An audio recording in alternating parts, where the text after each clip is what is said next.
All right, so today we are going to decode the new playbook for building a nine-figure business. Because, let's be honest, the old rules, they're broken. We're going to break down exactly what the top players are doing to win right now. Let's get into it.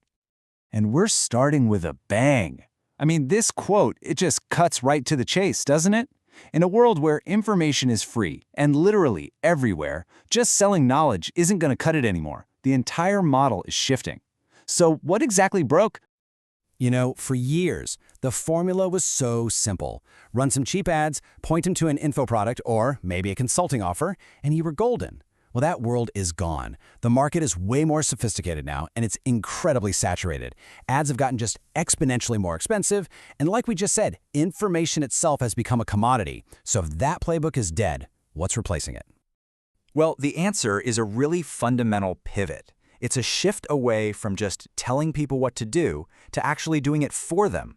This is the move from pure consulting to what's called a scalable done-for-you, or DFY, service model.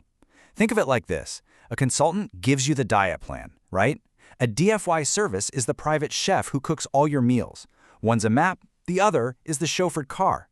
It's all about delivering a real, tangible result, not just a roadmap. And let me be clear, this isn't some minor little tweak we're talking about. The shift from a simple consulting offer to a full-on DFY service can literally transform a business, almost overnight.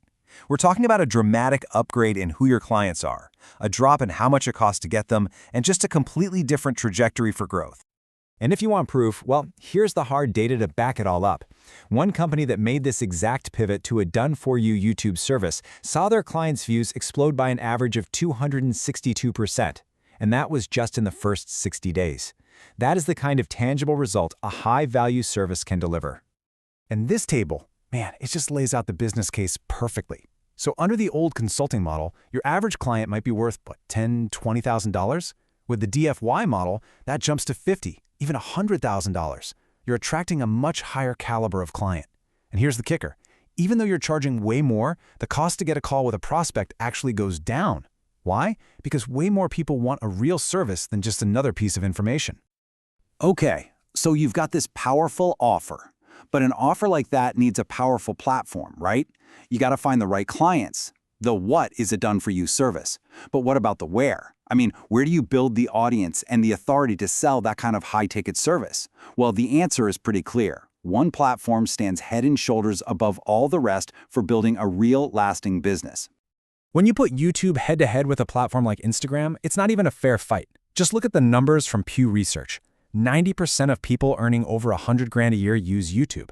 For Instagram, that's only 60%. But here's the real difference: consumption time.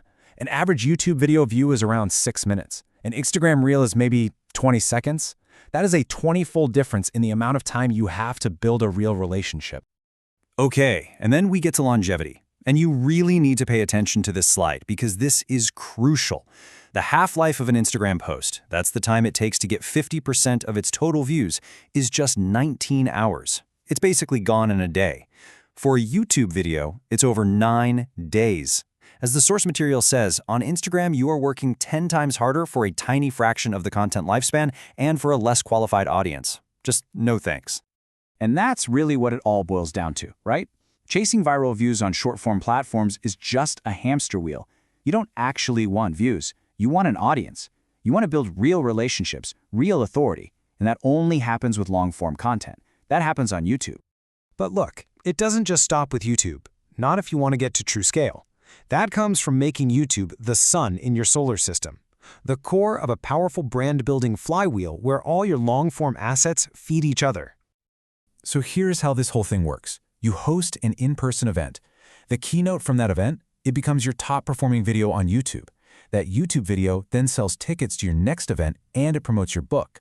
The book tour gets you on a bunch of major podcasts, which then sends even more people back to your YouTube channel. You see?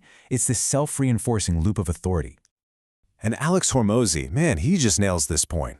When you look at the absolute titans, we're talking Tony Robbins, Dave Ramsey, Grant Cardone, they all have one thing in common.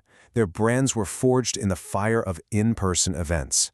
It is the ultimate way to build connection and community, period. And you know, a book works in much the same way. It's not really about selling copies. Take Dan Martell.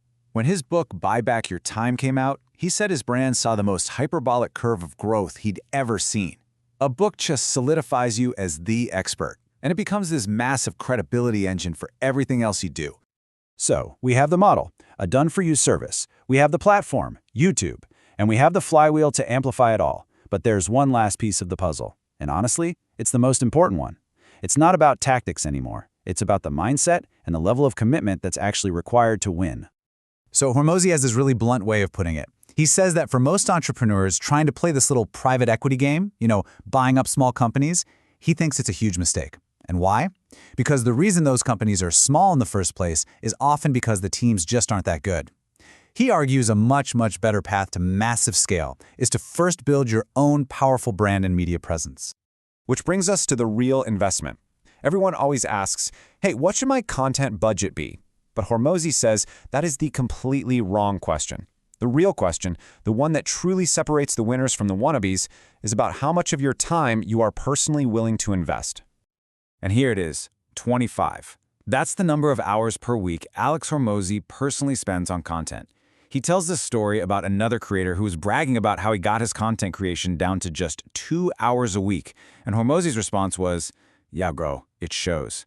The people at the very, very top are simply outworking everyone else by an order of magnitude. So, this is the question you really got to ask yourself, right? Are you treating your content like a core business function, something that requires a massive investment of your personal time? Or is it just a side project you fit in when you can? Your answer to that question basically determines your ceiling. So let's bring it all home. Building a 9-figure business in today's world isn't about some secret tactic. It's a full-stack, total commitment to a new way of operating. It's pivoting to a done-for-you service, building your authority on a long-form platform like YouTube, creating a brand flywheel with things like events and books, and then backing it all up with an obsessive, all-in commitment of your own personal time. And that leaves us with one final thought. Forget the $100 million goal for just a second. Based on everything we've just talked about, what is the one tangible thing you can do this week to start treating your media engine like the core business asset it absolutely needs to be? Thanks for tuning in.